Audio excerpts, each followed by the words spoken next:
There may be those in here that you are afraid to be what you're made to be, that God's put something in you. He's given you a calling to start a business or to take a leap of faith or to write a book or to share your faith, but you're afraid that if you do it, you might fall. You're afraid that if you do it, you might sink. Can I tell you that Dietrich Bonhoeffer was a pastor and theologian who lived in Nazi Germany during World War II, and he looked around at the church that didn't do anything, and his comment was, our church is so afraid of doing the wrong thing that we won't even do the right thing. But that's why Jesus came and died, so that when you fall, there's grace, and when you sink as you're walking on water, He catches you.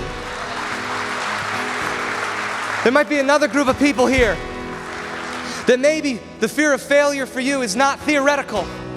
Maybe you have been sifted. Maybe you have been shook. Maybe you have fallen flat on your face. And now the enemy of your soul would come up to you and whisper, God is done with you, and He can't use you, and you don't have a story, and you blew your opportunity.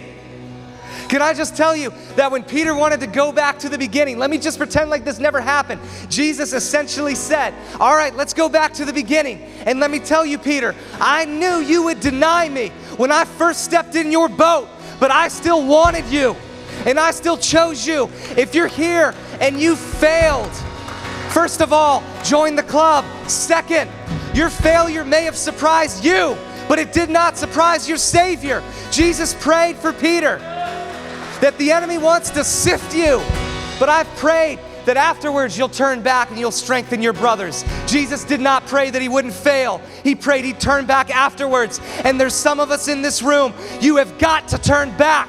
Your family needs you. Your spouse needs you. Your kids need you. Your church needs you. And this world needs your story. Turn back because we need you. Last thing in regards to Peter is that we just live in a culture right now.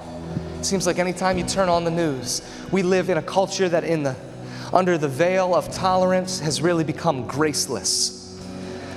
Meaning that people on both sides of the aisle, it feels like they're just looking for an opportunity to snipe somebody or find something that they said years ago or did years ago, and then you can disqualify them for the rest of their entire life. They're done. They're out. They don't get an opportunity. That's the culture. We can't do much about that. That's the culture that we live in right now. But that is not the way it should be in the church. The church should make it easy for Peter to turn back.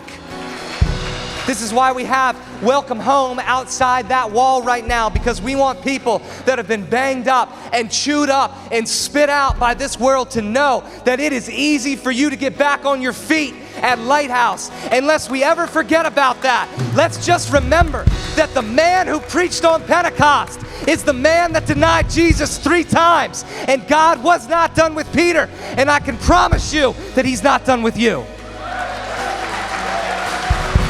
As long as there's breath in your lungs, there's another chance. And if you failed, somebody needs to hear your story. Somebody that feels like there's no hope needs to know that Jesus is gracious and He takes you back. And even when you've lost sight of Him, He has not lost sight of you. Somebody needs your story.